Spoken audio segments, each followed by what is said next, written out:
Good afternoon. Earlier this year, because of Putin's invasion of Ukraine, the price of oil and gas increased dramatically. And I acted decisively at the time, and thanks in part to those actions, the price of our gas has fallen 30% from the summer highs. Now, it's down about $1.15 a gallon from their peak during the summer. Gas prices have fallen every day in the last week. Let me repeat, gas prices have come down, and they continue to come down again.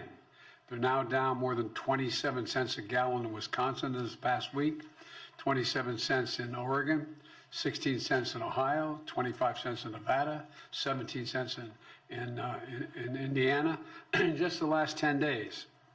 And that's progress. But they're not falling fast enough. Families are hurting. You've heard me say it before, but I get it. I come from a family, if the price of gasoline went up at the gas station, we felt it. Gas prices hit almost every family in this country, and they squeeze their family budgets. When the price of gas goes up, other expenses get cut. That's why I have been doing everything in my power to reduce gas prices since Putin's invasion of Ukraine caused these prices to spike and rattle international oil markets. Excuse me. I focused on how we can protect American families from that spike and give folks just a little bit of breathing room, as my dad would say. Today, I'm announcing 3 critical steps that my administration will take to reduce gas prices at the pump. First, the Department of Energy will release another 15 million barrels from the Strategic Petroleum Reserve, extending our previously announced release through the month of December. Independent analysts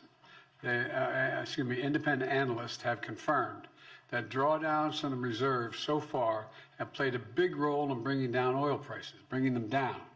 So we're going to continue to responsibly use that national asset. Right now, the Strategic Petroleum Reserve is more than half full, with about 400 million barrels of oil. That's more than enough for any emergency drawdown. With my announcement today, we're going to continue to stabilize markets and decrease the prices at a time when the actions of other countries have caused such volatility. And I've told my team behind me here to be prepared to look for further releases in the months ahead if needed. We're calling it a ready and release plan. This allows us to move quickly to prevent oil price spikes and respond to international events. Secondly, we need to responsibly increase American oil production without delaying or deferring our transition to clean energy. Let's debunk some myths here. My administration has not stopped or slowed U.S. oil production. Quite the opposite. We're producing 12 million barrels of oil per day.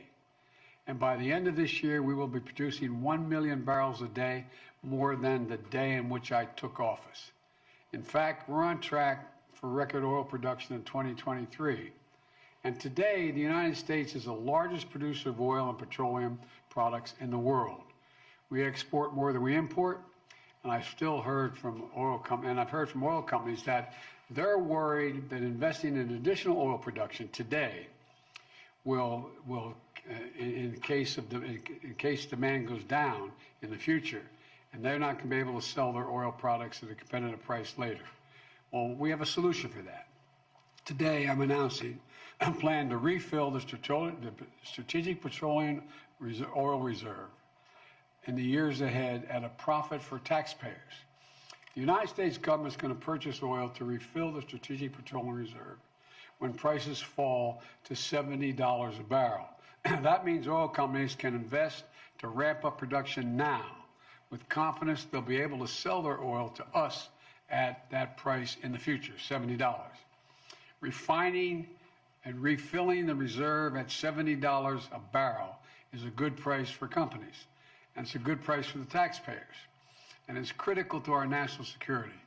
To put it in context, since March, the average price of oil has been more than $90 a barrel, the highest since 2014. By selling from the Strategic Petroleum Reserve at the higher price of $90 earlier this year, and then refilling it in the future at a lower price around $70, we'll actually make money for the taxpayers, lower the price of gas, and help bolster production, all while totally consistent with my commitment to accelerate the transition to clean energy. So my message to oil companies is this. You're sitting on record profits, and we're giving you more certainty so you can act now to increase oil production now. The third thing I'm doing is I'm calling on oil companies to pass the savings on to consumers. Consider this. In the second quarter of this year, profits at 6 of the largest producers, publicly traded oil companies, were more than $70 billion. That's $70 billion in just one quarter, 90 days, $70 billion. So far, American oil companies are using that windfall, the windfall of profits, to buy back their own stock, passing that money on to their shareholders, not to consumers. In fact, in the first half of the year, those same companies spent $20 billion buying back their own stock, and most importantly, buying back the most significant buyback in the last almost a decade. That's great if you own a lot of stock in an oil company, or if you're an executive in an oil company. Puts a lot of money in your pocket. That is how you get paid. But it's not the case for the vast majority of Americans paying at the pump. Here's another thing. When the cost of oil comes down, we should see the price of the gas station at the pump come down as well. That's how it's supposed to work. But that's not what's happening. In the past 2 weeks, the price of oil has fallen $4 a barrel. And you think, and thanks in large part to the steps we've taken this year, the price of oil has fallen nearly $40 a barrel since mid-June. That's a 30% drop in the price of a barrel of oil. But guess what? Gas prices haven't fallen that much. And it's not right. Gas prices at the pump should be lower. In fact, if retailers and refiners were earning the average profit they've made over the last 17 years, Americans would be paying at least 60 cents less per gallon for every gallon they buy. Say it again, 60 cents less for every gallon they buy. That makes a big difference in a family. My message to the American energy companies is this. You should not be using your profits to buy back stock or for dividends. Not now. Not while a war is raging. You should be using these record-breaking profits to increase production and refining. Invest in America for the American people. Bring down the price you charge at the pump to reflect what you pay for the product. You still make a significant profit. Your shareholders will still do very well, and the American people will catch a break they deserve and get a fair price at the pump as well. One more thing I want to mention today. Our country needs to pass permitting reform to accelerate the development of clean energy. Right now, the process of getting clean energy projects approved is too cumbersome and too time-consuming. So I'm asking the Congress, pass a permitting bill to speed up the approval of all kinds of energy production, from wind to solar to clean hydrogen, because we need to get this moving now, quickly, now. It would take, if we do this, it would take historic clean energy investments that I signed into law and put them into action. In fact, one independent analysis has already estimated that the $369 billion we're making in federal investment that will generate, if we just that, will generate $1.7 trillion in total public and private investments in the years ahead. You can increase oil and gas production now while still moving full speed ahead to accelerate our transition to clean energy. That way we can lower energy costs for American families, enhance our national security at a very difficult moment. Let me close with this. I know it's been a rough 4 or 5 years for the country. For a lot of families, things are still tough. The choices made by other countries are affecting the price of gas here at home. That's why I've been acting so aggressively.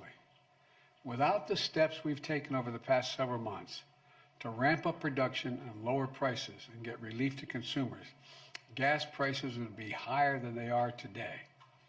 And we'll keep doing everything we can to keep it going, to ensure that our energy independence and security is available, and to lower gas prices here at home, and to give folks a little bit of breathing room.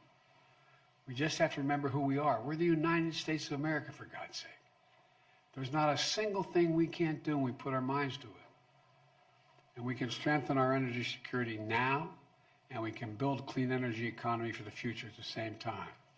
It's totally within our capacity. Totally within our capacity. Gas prices are coming down. We're going to do everything we can to make sure they continue to come down, and companies act responsibly so it's reflected at the pump.